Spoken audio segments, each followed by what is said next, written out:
Só para recapitular o conteúdo que a gente estava vendo, né?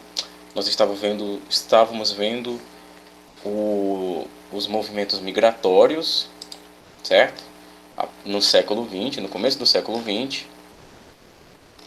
E a gente parou a nossa leitura quando falávamos do movimento migratório nas décadas de 50 e de 60. Né? Nós havíamos encerrado a leitura na página 136. Olá, boa tarde.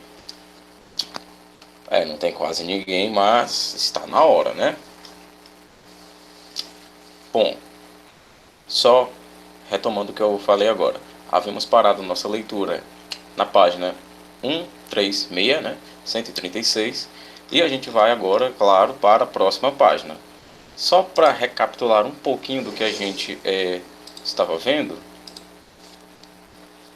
eu vou pegar aqui o meu slide, só para que vocês se situem, né? Já que fazem 2 dias da nossa última aula. Estávamos vendo o movimento migratório, né? Movimento migratório, tanto do ponto de vista da emigração, que é quando os emigrantes, que são aqueles que saem do seu país para viver em outros, como do ponto de vista da imigração, né, que é do país que recebe. Os imigrantes são aqueles que vêm de outro país para morar no nosso, certo? Então vamos abrir o livro, tá? Página 137, que é onde começa as migrações entre 1950 e 1970.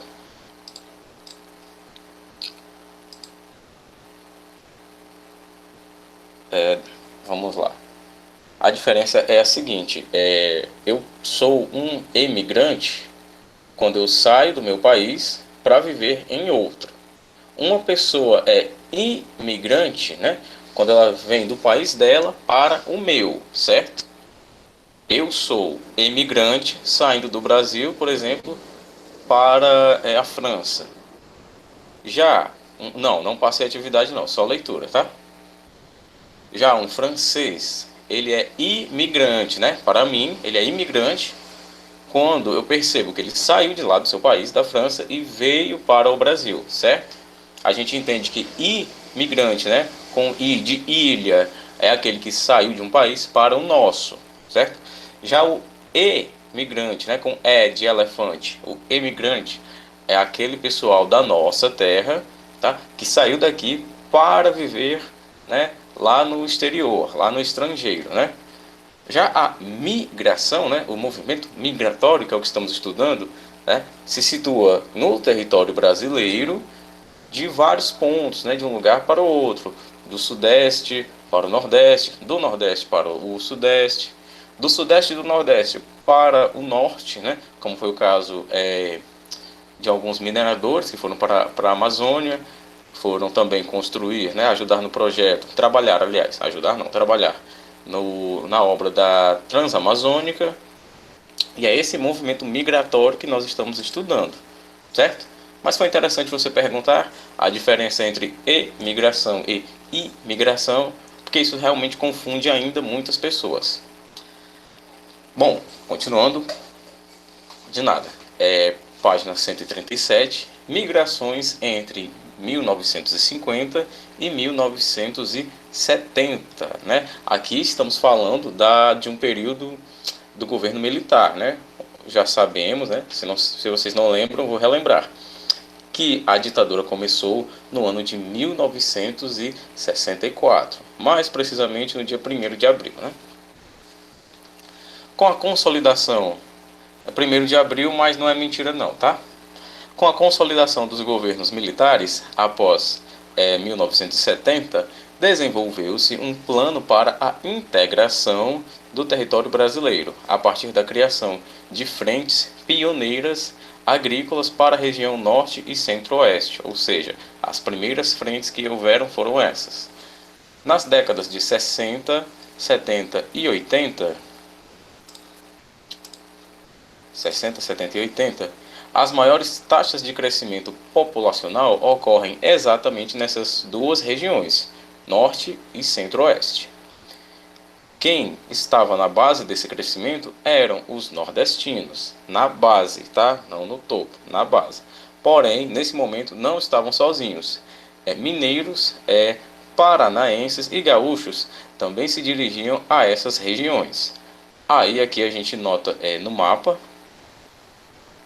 que se estende pelo período de tempo de 1950 a 1970, o movimento migratório. Notem que aqui do Nordeste a maior busca era para o Centro-Oeste, certo? E para o Sudeste ali. Pouquíssimos iam para o Sul e alguns, como eu falei, buscavam o Norte. E lá do Centro-Oeste também haviam as pessoas que procuravam emprego também no Norte, já que lá estava muito saturado o emprego. Migrações entre 70 e 90. O período que compreende as décadas de 70 e 90 continua a se apresentar. Lembrando que já na década de 90 o regime militar já havia acabado, né? Acabou em 1985. O período que compreende as décadas de 70 e 90 continua a apresentar como um movimento migratório mais forte, o clássico fluxo de nordestinos para a região sudeste. Contudo, essa década revela ocorrências de fluxos migratórios bem menores.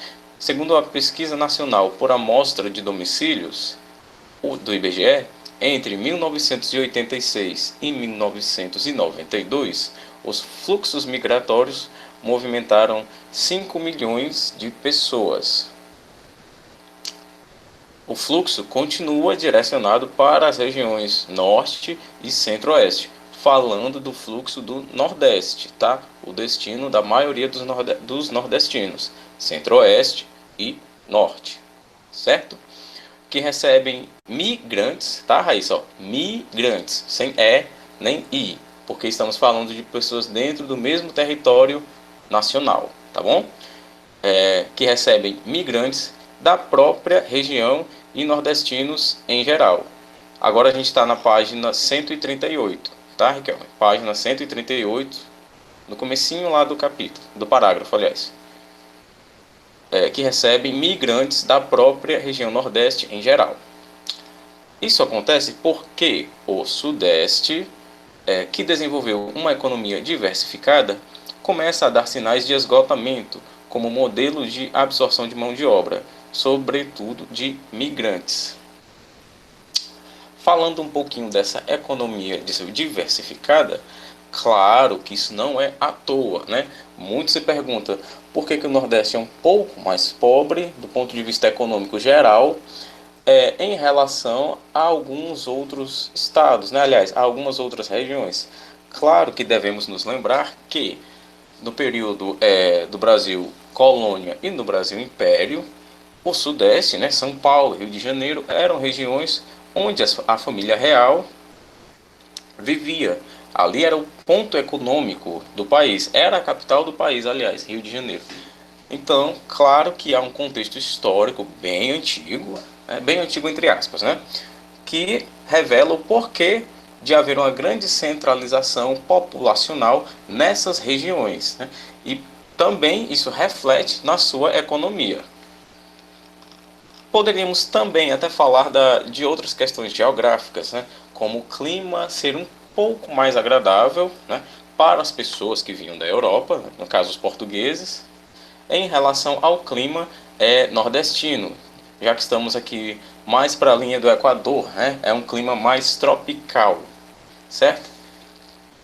Tudo bem, Alan, tudo bem. Às vezes até o meu fica dando uma falhazinha, mas eu sempre entro antes. Tudo bem, tá? Lembrando, tá? Quem ainda não pôs o nome já pode pôr, tá certo? Quem chegou depois, não esqueça de colocar o nome, tá certo? Nome, número e turma. Migrações a partir da década de 90, né? Compreendendo também o período atual, claro. A partir da década de 90, com a implantação de novas técnicas de produção, principalmente a industrialização, que chegou um pouco tarde aqui, surge um novo tipo de migração, denominada migração de retorno. Trata-se de movimentos populacionais de volta às origens, né? De volta para a terra do migrante, do retirante. O migrante retorna à sua terra depois de ter passado pelo menos um ano em outra região. No Brasil, a partir da década de 90, esse movimento passou a se destacar, passou a destacar o retorno de nordestinos, tanto de aposentados quanto daqueles que voltaram atraídos pelo crescimento econômico das capitais e das cidades médias do Nordeste, no processo de desmetropolização ou desindustrialização do Sudeste. Como assim? A região do Sudeste e Centro-Oeste deixaram de ser metrópoles, deixaram de ser centros industriais? Não, não é bem isso. Agora, eles não eram os únicos, né? Poderiam até ainda ter um certo prestígio do ponto de vista econômico, né? Um certo peso no PIB nacional até. Mas o crescimento econômico, industrial, de novas técnicas de produção, certo? De uma certa injeção na economia aqui do Nordeste, fez com que não apenas o Sudeste fosse o centro, né, a metrópole, o parque industrial do Brasil, tivesse oportunidade em outras regiões, certo? A migração para o Sudeste continua, claro que continua, óbvio, tem muita gente que hoje, nesse exato minuto, quer ir para o Sudeste porque lá tem X ou Y coisa que para ela talvez possa ser bom. Porém, em ritmo cada vez mais lento. Como assim, Paulo Vitor? Uma rádio?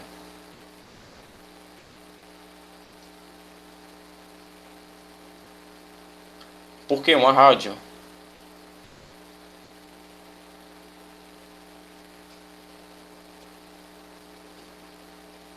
Tá tendo chiado na aula? É isso? Peraí, deixa eu ver aqui. Ah, então peraí. Deixa eu tirar. Parou o chiado?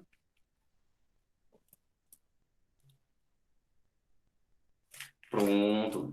Pronto, agora sim. Deve ser alguma interferência nesse fone. Preciso de um JBL de vocês, tá? Vamos lá. A migração para o Sudeste continua, porém em ritmo cada vez mais lento. Surgem outras correntes bastante significativas em âmbito interregional e interestadual, comandados pelos polos regionais de desenvolvimento, acarretando, estamos na página 139 agora, tá bom?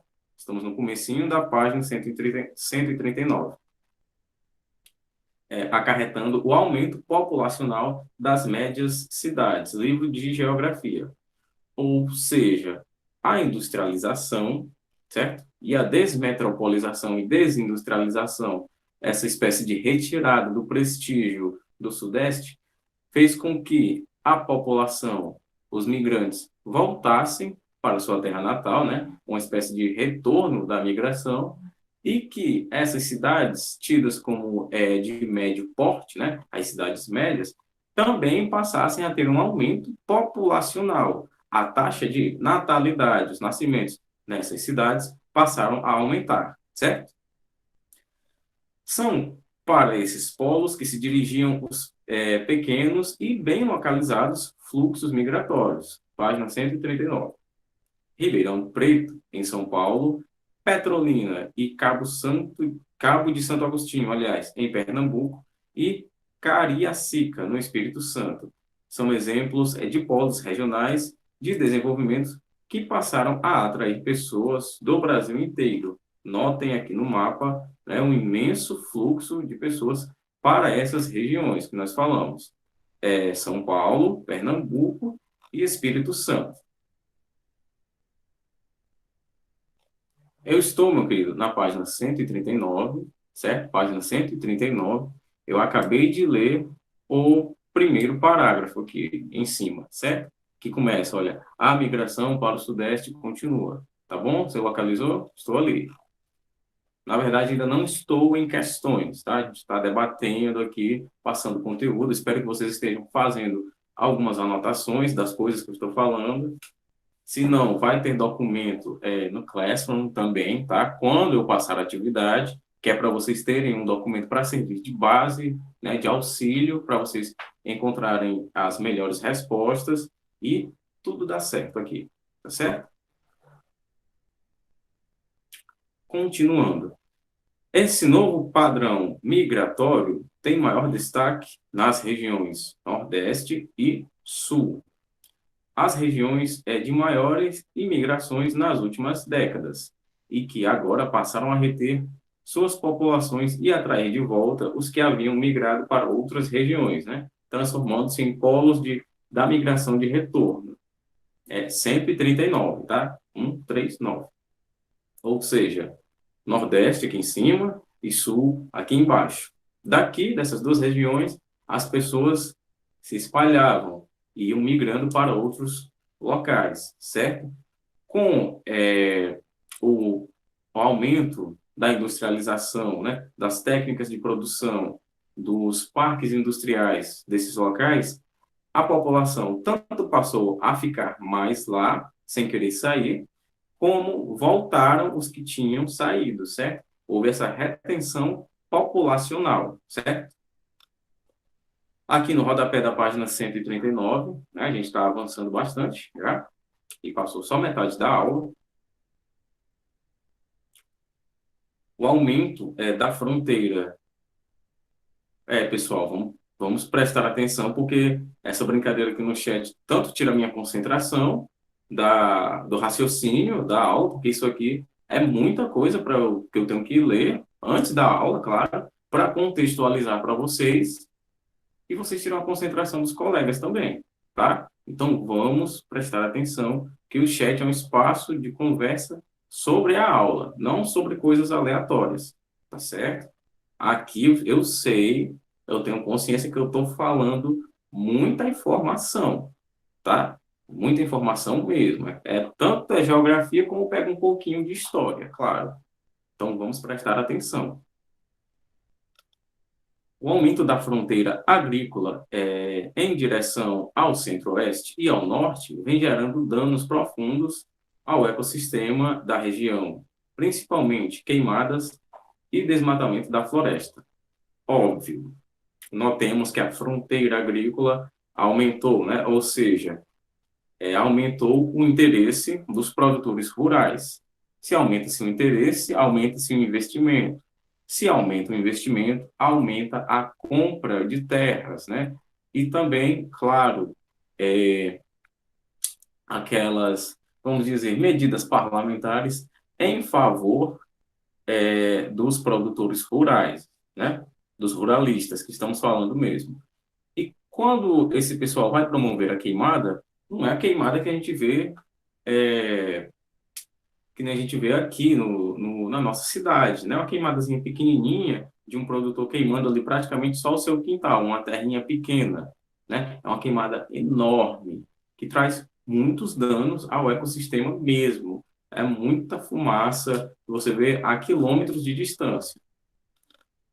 Vamos prestar atenção, porque a atividade está bem aqui embaixo. E não é pouca, nem é fácil, não. Se não prestar atenção, vai ser complicado. Vai ser fácil se prestar atenção. Se não prestar atenção, eu já não garanto, tá? Tem que prestar atenção. Bom, página 140, só para recapitular o que a gente viu aqui. A gente viu os processos migratórios desde o início do século XX, certo? Até agora, a década de 1990, vimos, depende da extensão e do material químico, né, que estava sendo queimado ali. E, por exemplo, se for de uma bomba, vai a 80 quilômetros por aí. Dependendo da bomba também, né?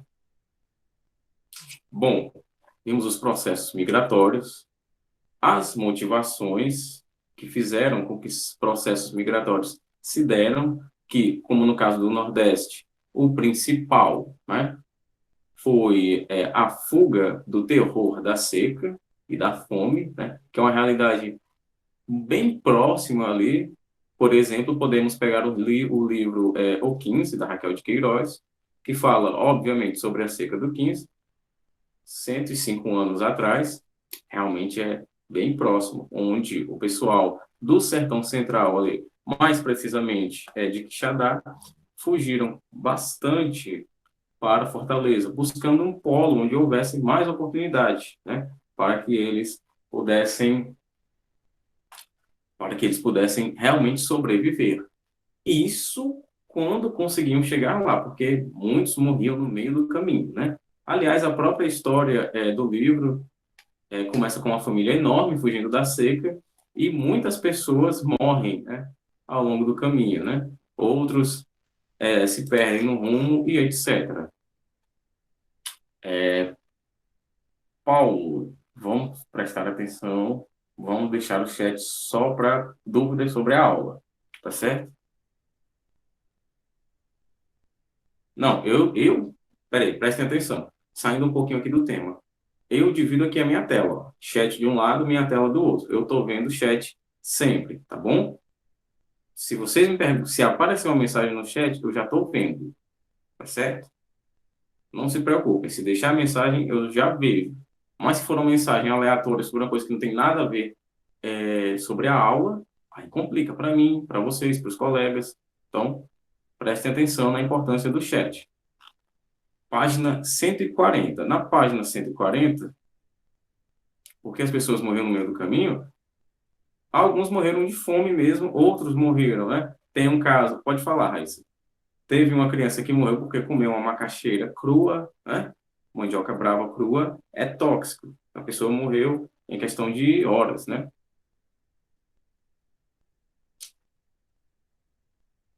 Macaxeira, mandioca, tudo dá no mesmo. Maria, você está falando comigo?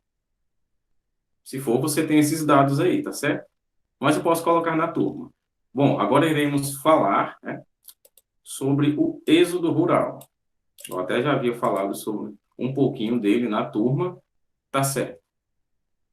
Mas a gente vai recapitular.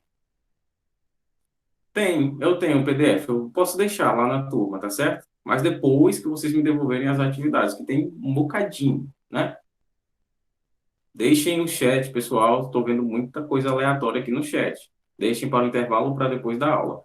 O êxodo rural, né, foi um movimento migratório interno, né? E ao contrário do que acontecia antigamente, esse movimento diminuiu. Nas décadas de 60 e 70, houveram grandes movimentos do campo para as cidades, como eu falei, por conta das secas, né? A própria fuga, né, da seca do 15 é uma demonstração clara do êxodo rural, né? Dessa forma, os profissionais do campo acabaram buscando espaço em meio à industrialização. Porém, nas últimas décadas, falando das últimas agora mesmo, alguns desses lugares que sofreram o êxodo rural voltaram a ser pontos importantes, né? Pontos turísticos importantes para o turismo, claro, e para a economia, fazendo com que muitas pessoas desistissem de largar suas vidas nas suas cidades natais, né, no campo, para viver numa cidade grande. As pessoas, algumas, claro, preferem viver no campo, na roça, sossegado, e até um local tranquilo do que ir para o agito, né, da cidade. Nem que isso lhes favorecesse do ponto de vista econômico. Isabelle, pode ligar sim. Tá me escutando? Sim? Então, a minha dúvida é: o que aconteceu durante essa migração para poder. O que aconteceu? Porque nesse tempo certamente deve ter acontecido alguma coisa para algumas pessoas morrerem e algumas, além de ser fome ou sede ou morte, alguma coisa, deve ter sido outras morreram muito por alguma causa. O que aconteceu? Você está falando da história da Raquel de Queiroz, que eu falei, da seca do Sim. 15? Sim. Não. Entenda o seguinte. O campo, né, o setor rural, ele é movido por uma única coisa: água. Sem chuva, tudo lá desmorona. Sem agricultura, tudo lá desmorona. Sem a alimentação para o gado, que já que não vai ter plantação, não vai ter comida para o gado. Tudo desmorona. E no campo, a gente sabe, muita coisa é retirada do gado, né? Além da própria carne, o leite, o queijo e etc. O próprio dinheiro do comércio de animais, né? Isso estou falando só de um animal. Temos vários outros que, obviamente, precisam se alimentar.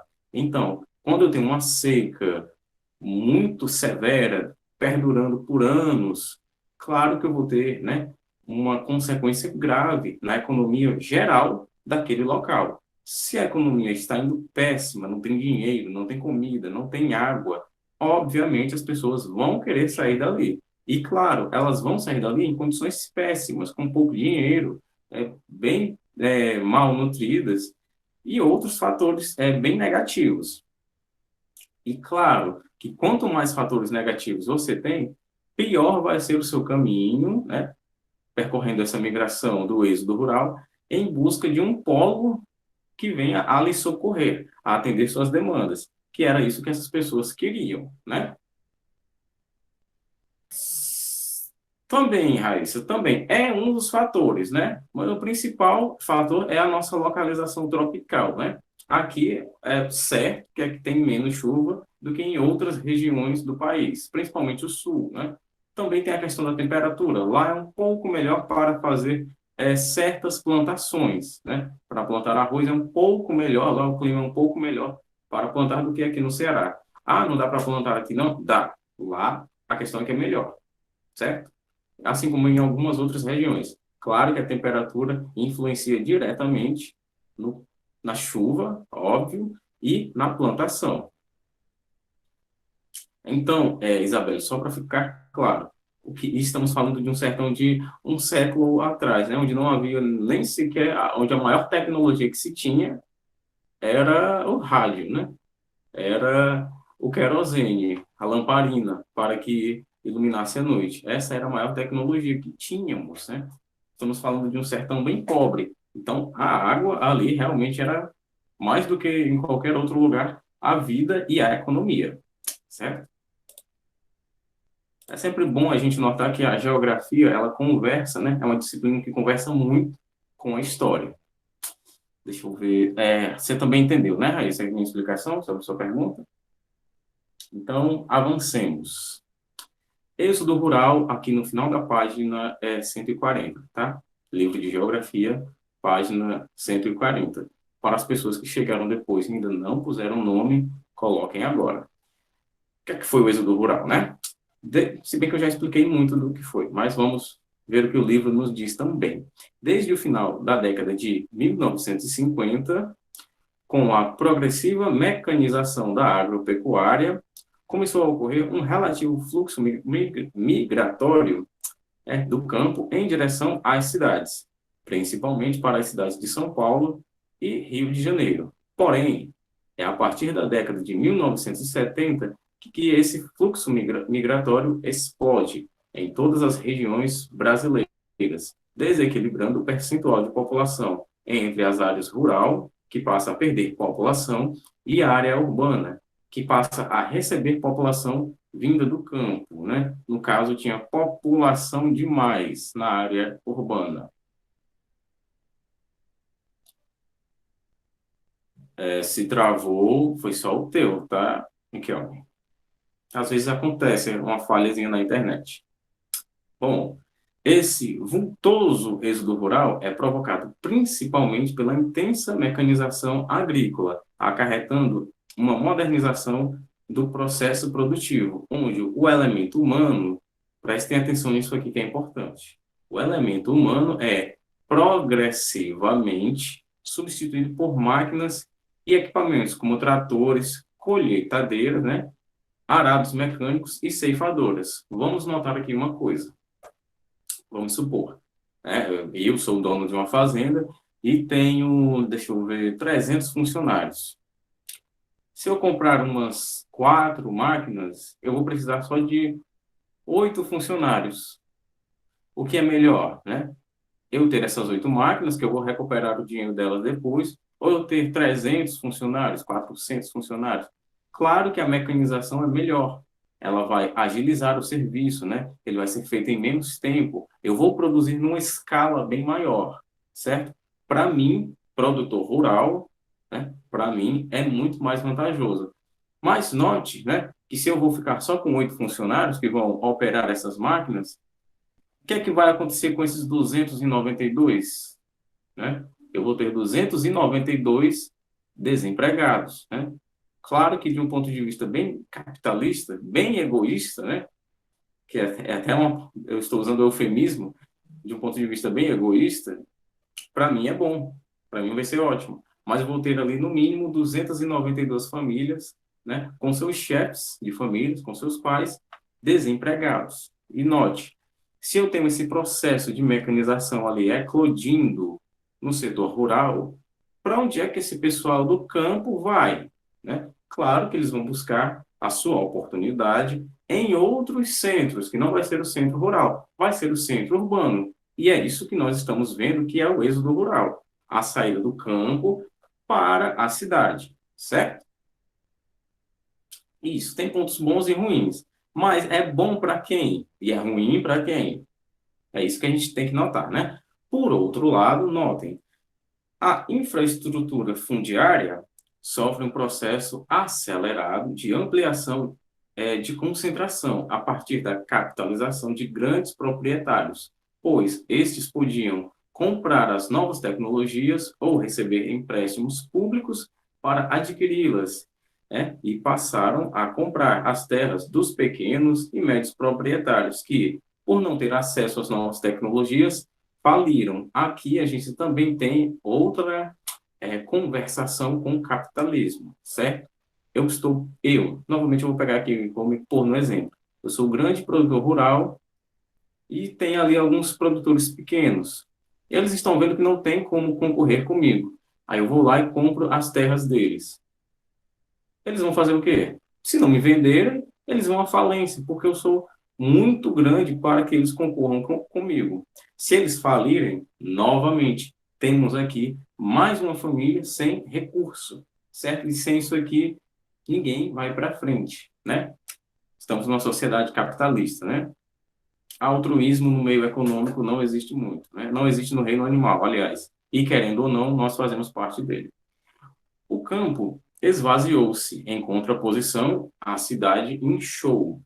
A comunidade cresceu e a zona urbana passou a apresentar uma série de problemas, como hipertrofia no setor terciário, que se entope de subempregados, biscateiros e vendedores ambulantes. Quando estamos falando de hipertrofia, estamos falando de crescimento, tá? Tipo hipertrofia muscular, crescimento muscular.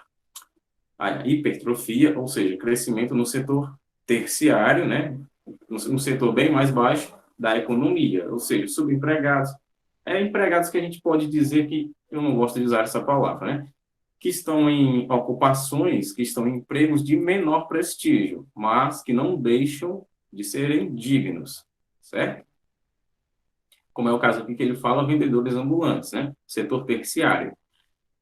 Se tinha muita gente indo do campo para a cidade, né? Essa mão de obra era qualificada ou não? Qualificada para o quê? Certo? Aí temos uma grande população que talvez não fosse qualificada para desempenhar certas funções na cidade, nem funções primárias, nem secundárias.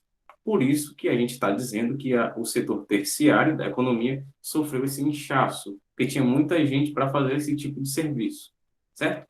Uma vez que a industrialização não gerou empregos suficientes para todos, né? O cinturão de miséria cresce cada dia, deixando expostos os problemas do êxodo rural, porque, novamente, isso que eu falei, mão de obra qualificada. Eu tenho trabalhadores rurais indo para as cidades.